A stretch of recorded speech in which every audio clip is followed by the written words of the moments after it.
हेयम दुखम अनागतम। पतंजलि योग सूत्र में कहा गया है कि यदि कोई व्यक्ति सदैव योगाभ्यास करता रहे तो वो अपने जीवन से आने वाले कष्टों को दूर कर सकता है या दूर रख सकता है। योगाभ्यास से आपके मन और शरीर में एक ऐसी शक्ति या ऊर्जा उत्पन्न होती है जो आपको एक ऐसी ताकत देती है जिससे आपके शरीर में कोई रोग, कष्ट और व्याधि नहीं पनपने देती। योग is a healing science, art and philosophy. इसके अभ्यास से आप आने वाले एफ्लिक्शंस को डिफ्लेक्ट कर सकते हैं। आज इसी उपलक्ष्य में हम आपको एक और बहुत खूबसूरत सूचना से सूचित कर रहे हैं कि यह श्रृंखला योगाचार्य बीके सायंगर की शताब्दी समारोह को समर्पित है। योगाचार्य बीके सायंगर ने 80 वर्षों की अपनी अथक साधना, अपने अथक प्रयास से कुछ अद्भुत अनूठे काम करके मानवता के लिए योग के क्षेत्र में रख छोड़े। जैसे आसनों का क्रम, ये एक बहुत ही खास बात है कि हम किस क्रम से आसनों को करें और अभ्यास करें। इसको कुछ ऐसे समझ लीजिए कि अगर हम चाय पिएं, कॉफ़ी पिएं और उसके बाद मट्ठा पी लें, यानी सर्द गर्म का असर शरीर को बहुत होता है। ऐसे ही योग का अभ्यास अगर आप उसकी क्रम को बदल दें तो नुकसानदेह हो सकता है। इसके अलावा उन्होंने एक अद्भुत काम और ये भी किया कि हर एक आसन की क्या अवधि होनी चाहिए। हर एक आसन का एक जेस्टेशन पीरियड है। उतने क्षण, उतने मिनट तक अभ्यास करने के बाद ही उसका फल दिखता है। इस बात को दूसरी तरह से समझाया जाए तो ये कुछ ऐसी घटना है कि जैसे एक शिशु को जन्म लेने में 9 मास का समय लगता है। अगर वो शिशु उससे पहले जन्म लेता है तो या वो कमज़ोर होता है या रोगी होता है। इसी तरह आसनों का एक खास समय है और ये योगाचार्य ने अपने अथक प्रयास, अभ्यास और बहुत सारे एक्सपेरिमेंट्स करने के बाद ये एक तथ्य प्रतिपादित किया। इसके अलावा जो एक अद्भुत अनूठी सी चीज़ है वो है आसनों का इम्प्रोवाइजेशन। यानी तमाम ऐसे आसन हैं जो किसी शारीरिक लाचारी, कमज़ोरी या भय की वजह से व्यक्ति नहीं कर पाता। ऐसा न कर पाने से उसे उसमें स्वास्थ्य लाभ का फ़ायदा भी नहीं होता। योगाचार्य ने क्लासिक पोज के इफ़ेक्ट्स और बेनिफिट्स को एज इट इज़ रखते हुए उन पॉस्चर्स को कुछ उपकरणों के सहारे करवाया, स्वयं किया और देखा कि ये आपकी सेहत के लिए उतने ही कारगर हैं जितना क्लासिक पोज। तो आसनों का इम्प्रोवाइजेशन गुरुजी आयंगर को एक अद्भुत शिखर पर पहुंचाता है। एक और बड़ी असाधारण सी चीज़ उन्होंने अपने अभ्यास के ज़रिए खोजी, वो हैं उपकरण। गुरुजी ने ऐसे तमाम उपकरण खोजे जिनकी सहायता से कितना भी मुश्किल आसन क्यों न हो, शरीर में कितने ही दोष क्यों न हो, व्यक्ति उन आसनों को कर सकता है बिना चोट लगे और उनसे पूरा का पूरा फ़ायदा उठा सकता है। और इस बात का जीता जागता उदाहरण मैं निवेदिता जोशी आपके सामने हूँ। मेरी योगाचार्य बीके सायंगर से तब मुलाकात हुई जब मैं 12 साल बिस्तर पर रह चुकी थी और व्हील चेयर पर आ चुकी थी। गुरुजी के साथ सफ़र जो मैंने तय किया तो मैंने 12वें दिन उस अभ्यास के सफ़र में वो अपना एहसास वापस हासिल कर लिया था जो मैं 12 वर्षों तक खो चुकी थी, और वो था मेरा आत्मविश्वास। इन उपकरणों की सहायता से, इन तमाम इम्प्रोवाइज्ड आसनों से मैंने अपनी ऊर्जा धीरे धीरे प्राप्त करनी शुरू कर दी थी, और मेरे लिए एक उम्मीद की बहुत बड़ी किरण जाग गई थी। हमारा इस पूरे कार्यक्रम के साथ, इसके ज़रिए एक ही हमारा प्रयास रहेगा कि इन तमाम जो अनूठी योगाचार्य की खासियतें थीं उनसे आपको हम वाकिफ़ कराते रहें, और इन चारों खास बातों से आपको हम योगाभ्यास का एक नया तरीका सिखाएं। इस श्रृंखला के ज़रिए न केवल हम आपको योगाभ्यास करना सिखाएंगे, बल्कि वो तमाम इम्प्रोवाइजेशन जो हैं आसन के, या इम्प्रोवाइजेशन जो हैं उपकरण के, वो भी दिखाएंगे और सिखाएंगे। हमें यकीन है ऐसा करने से आपके अभ्यास में और आपके स्वास्थ्य में बहुत फ़ायदा होगा। आज की श्रृंखला में हम आपको सबसे पहले जो आसन सिखाने जा रहे हैं उसका नाम है ताड़ासन। तो चलिए हम अब आपको दिखाते हैं और सिखाते हैं ताड़ासन।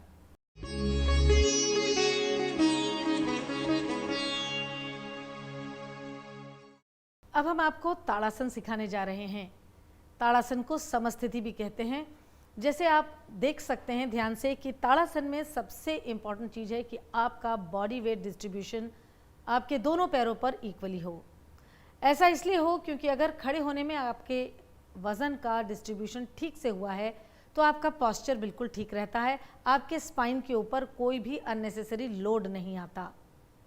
अपने शरीर के भार को दोनों पैर के पंजों पर इक्वली डिस्ट्रीब्यूट करने के बाद आप अपनी शिन बोन को सक करेंगे काफ की तरफ, अपने पटेला को सक करेंगे बैक ऑफ द नी की तरफ, और फ्रंटल थाइज सक्ट करेंगे अपनी बैक ऑफ द थाई की तरफ। यानी कुल कहने का मतलब यह है कि फ्रंटल लेग पीछे के लेग के साथ एक डायलॉग करना शुरू करेगा। आपकी बटक बोन और टेल बोन शरीर के अंदर होंगे, बाहर जट आउट नहीं होंगे, और पेल्विक गर्डल टिल्टेड नहीं होगी, बिल्कुल परपेंडिकुलर टू द फ्लोर। इसके बाद आप अपने कंधों को रोल करेंगे और पीछे की ओर ले जाएंगे। सीने की हड्डी या स्टर्नम लिफ्टेड रहेगी, चेस्ट वाइड ओपन रहेगा, हाथ तने हुए रहेंगे और हाथ की हथेली हिप जॉइंट की तरफ रहेगी। हाथ की उंगलियों को बिल्कुल तान के रखेंगे, खुला रखेंगे, फिंगर्स नकल्स एब्सोल्युटली एक्सटेंडेड, सामने देखेंगे और गर्दन के दोनों कोर बिल्कुल एक लंबाई के होंगे। Back of the head, back of the skull में जो भी आपका स्ट्रेस आपको महसूस हो रहा है उसको लेट गो कीजिए, छोड़ दीजिए और बिल्कुल रिलैक्स रहिए। इस अवस्था को ताड़ासन कहते हैं। ताड़ासन में आप न केवल अपने भार का डिस्ट्रीब्यूशन कर रहे हैं, बल्कि आप एक पॉस्चर को सही करने का प्रयास और अभ्यास कर रहे हैं। हमारा जब पॉस्चर गलत होता है तब बॉडी वेट टिल्ट होने लगता है।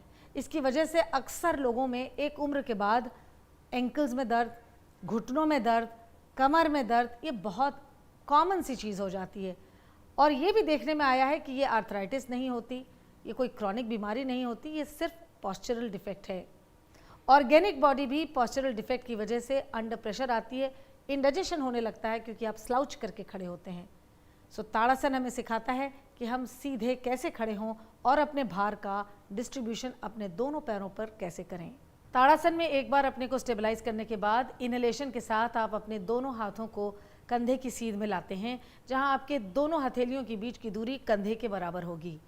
फिर स्ट्रॉन्ग इनहेलेशन के साथ आप अपने हाथों को ऊपर की ओर खींचते हैं। ये हाथों का extension base of the armpit से शुरू होता है। याद रहे आपके अपर इनर आर्म कान के पीछे जाएंगे, बिहाइंड द ईयर्स, लेकिन ये करते समय आपका एब्डोमेन बाहर प्रोट्रूड नहीं होना चाहिए या आपकी टांगें ढीली नहीं हो जानी चाहिए। So suck your frontal thigh muscles to the back and abdomen moved in. जब दोनों हाथ की हथेलियां सामने की ओर रहेंगी तो आप एक बार फिर से अपने हाथों को उसी तरह से एक्सटेंड करेंगे from the base of the armpit. अब बात यह है कि आपने जब दोनों हाथ की हथेलियां एक दूसरे के सामने की तो क्या फ़ायदा मिला। उस वक्त आपने न केवल अपने हाथ को स्ट्रेच किया और कंधों को मोबिलाइज किया, बल्कि साइड रिब्स बहुत अच्छे से एक्सटेंड हुई और मोबिलाइज हुई, जो आपकी ऊपर के हिस्से की स्टिफनेस को दूर करता है। आप देख सकते हैं इससे गर्दन की स्टिफनेस भी जाती है, क्योंकि आपके हाथ न केवल हाथ एक्सटेंशन से ऊपर उठ रहे हैं, बल्कि दोनों तरफ की गर्दन भी एक्सटेंडेड और स्ट्रेच्ड है। फिर एक बार आप सांस छोड़ते हुए अपने दोनों हाथ की हथेलियों को एक दूसरे के सामने करेंगे और एक्सहेलेशन के साथ हाथ कंधे के सामने आएगा। एक बार फिर आपकी दोनों हथेलियां कंधे की सीध में हैं और सांस छोड़ते हुए आप दोनों हाथ को ताड़ासन की मुद्रा में लाएंगे, यानी palms facing the hip joint. चलिए अब हम आपको इसी पोज को एक इम्प्रोवाइजेशन के साथ सिखाते हैं, क्योंकि बहुत सारे ऐसे लोग ऐसे हैं जो अपने हाथ को बिल्कुल ऊपर नहीं उठा सकते, थोड़ा उठा सकते हैं, या जो भी उठाने की क्रिया करते हैं उसमें उन्हें दर्द होता है।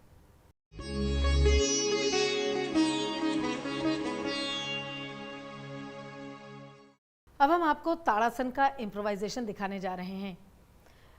गुरुजी कहा करते थे, अगर अच्छा गुरु ना हो तो दीवार आपका गुरु बन सकती है। आप अपने शरीर को दीवार से बिल्कुल चिपकाकर heel touching to the wall, feet touching with each other tadasana में खड़े होते हैं। बॉडी वेट आप अपना पैरों पे डिस्ट्रीब्यूट करते हैं। इससे आपको अलाइनमेंट का सबसे अच्छा अंदाज़ा होता है। यहाँ आपको अपने दिमाग लगाने की ज़रूरत नहीं है, क्योंकि आपकी दोनों बटक बोन्स दीवार से जुड़ी हुई हैं, टेल बोन दीवार से जुड़ी हुई है, दोनों कंधे रोल करके पीछे की ओर दीवार से जुड़े हुए हैं और बैक ऑफ द हेड दीवार से जुड़ा हुआ है। इससे आपके अलाइनमेंट में कोई भी दिक्कत नहीं आती।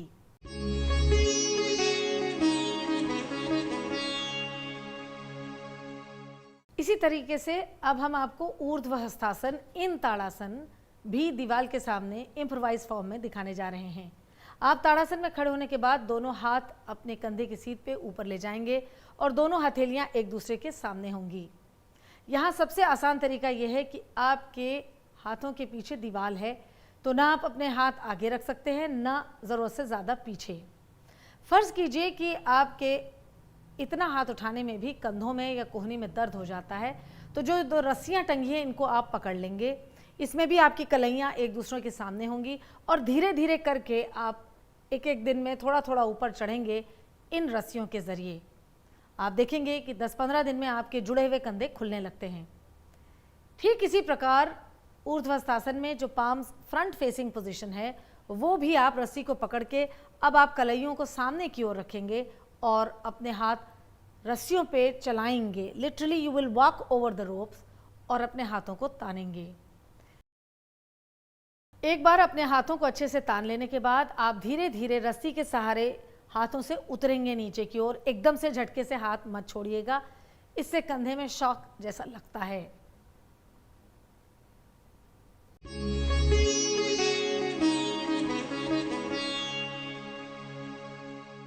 अब हम आपको गोमुख आसन सिखाने जा रहे हैं।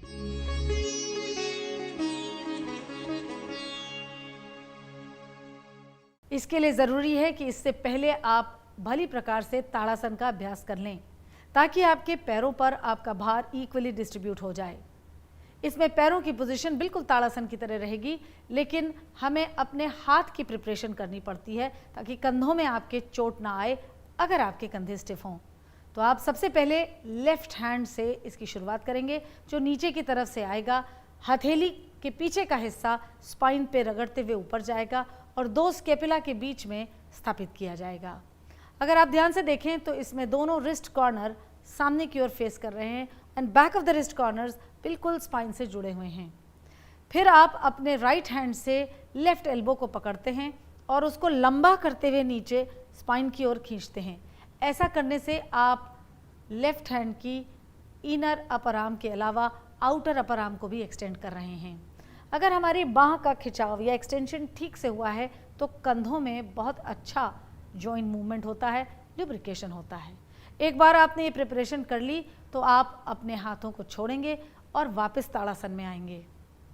हाथों को खींचेंगे, स्ट्रेट करेंगे ताकि आपकी जो हाथ में कोई भी खिंचाव आया है वो फिर से नॉर्मल हो जाए। और अब आप ऊपर के हाथ यानी राइट हैंड को ऊपर ले जाएंगे, एक्सटेंड करेंगे। और बहुत ध्यान देने वाली बात यह है कि जब भी आपको हम ये कहें कि आप अपने हाथ को वापस डॉर्सल स्पाइन के पास लाइए, तो उससे पहले आप अपनी एल्बोज को पीछे ले जाइए। Take your elbows backward before you bend your hand.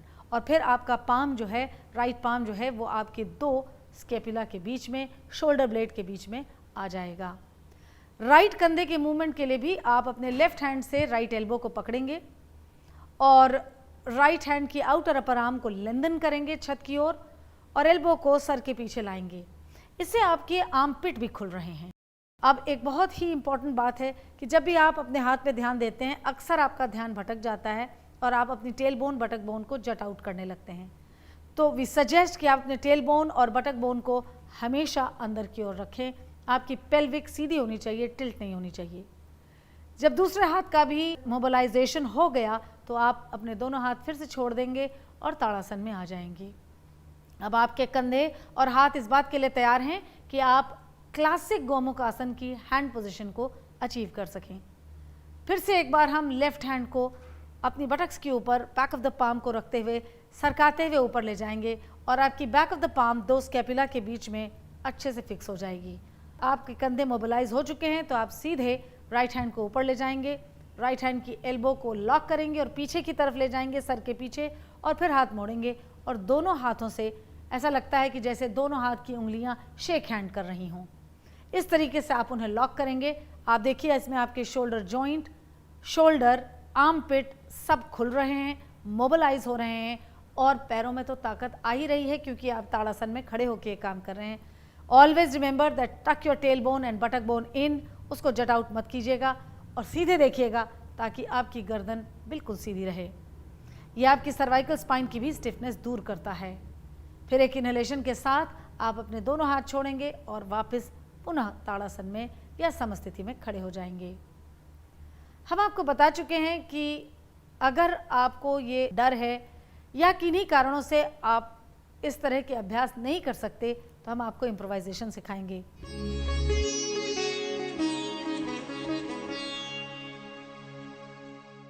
अब हम आपको गोमुख आसन का इम्प्रोवाइजेशन सिखाने जा रहे हैं। जब आपके कंधों में बहुत स्टिफनेस हो या आपकी गर्दन में बहुत स्टिफनेस हो तो आप गोमुख आसन शायद पूरी तरह से ना निभा सकें।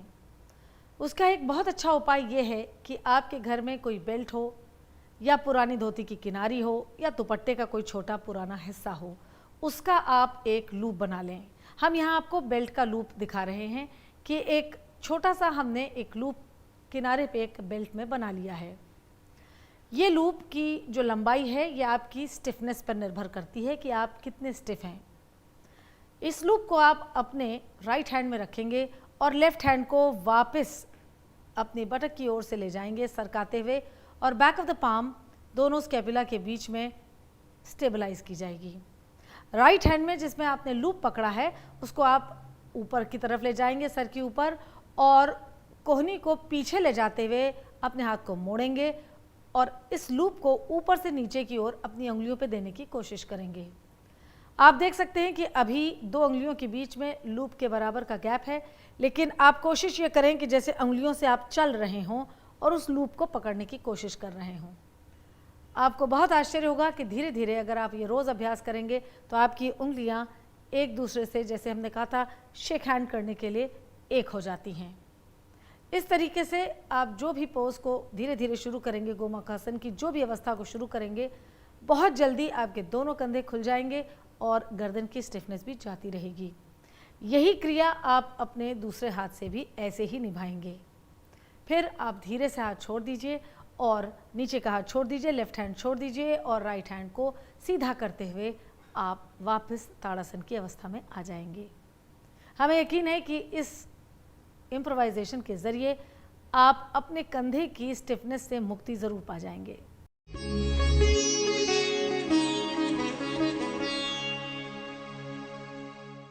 अब हम आपको पश्चिम नमस्कार सिखाने जा रहे हैं।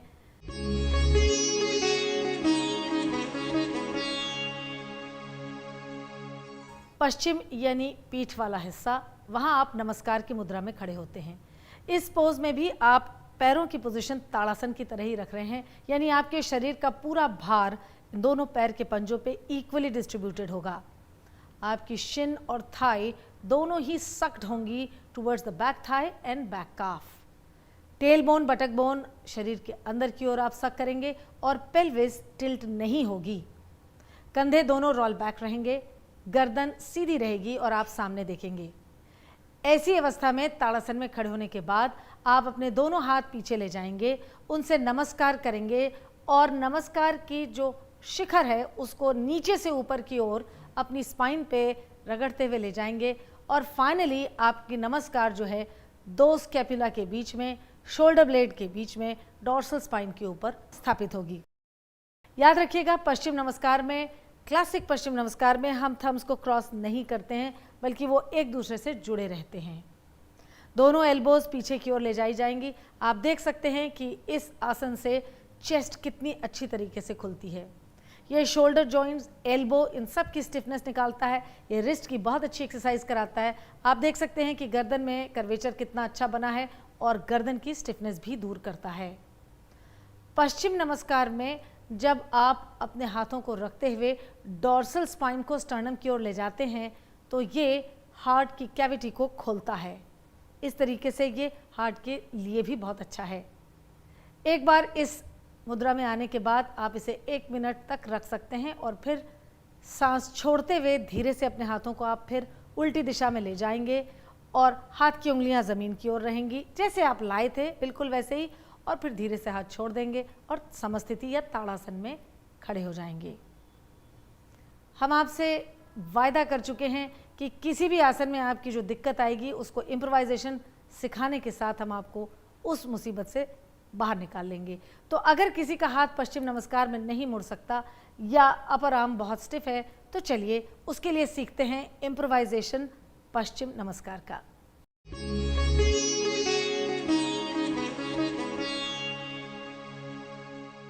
अब हम आपको पश्चिम नमस्कार का इम्प्रोवाइजेशन सिखाने जा रहे हैं। यदि आपको ज़रा भी ऐसा एहसास है कि आपके कंधे बहुत स्टिफ हैं या उनमें दर्द है या गर्दन बहुत स्टिफ है, तो उसके लिए सबसे आसान तरीका यह है कि आप दीवार के सामने जाइए और हो सके ग्रिल हो जहां आप अपनी रस्सी लगा सकें, तो कोई भी दीवार या ग्रिल ऐसी चुनिए जिस पे आपकी कोई रस्सी लटकाई जा सके। दीवार के सामने आप ताड़ासन में खड़े होंगे और उसके बाद आप अपने हाथ पीछे ले जाएंगे और उस ग्रिल या दीवार से जो भी हमने रस्सी टांगी है उसकी गांठ को अपने दोनों अंगूठों से पकड़ेंगे। पकड़ने के बाद आप अपने हाथों को फिर मोड़ेंगे और हाथ की उंगलियों को ऊपर की दिशा में ले जाएंगे। आगे बढ़ेंगे, धीरे धीरे चलना शुरू करेंगे और पैर मोड़ेंगे। पैर मोड़ने से आपके हाथ और पीठ के बीच में जगह बन जाती है और आप हाथ को सरका सकते हैं। एक बार आपका हाथ फिक्स हो गया तो आप ताड़ासन की अवस्था में आ जाएंगे और धीरे से उस गांठ को छोड़ देंगे। आप देखेंगे कि धीरे धीरे जो हाथ आपका पहले कमर तक आता था वो डॉर्सल स्पाइन तक पहुंच जाएगा। इस तरह से अभ्यास करने से आपके कंधों पे या गर्दों पे कोई भी जोर नहीं आएगा, आपकी रिस्ट में कोई तकलीफ नहीं होगी।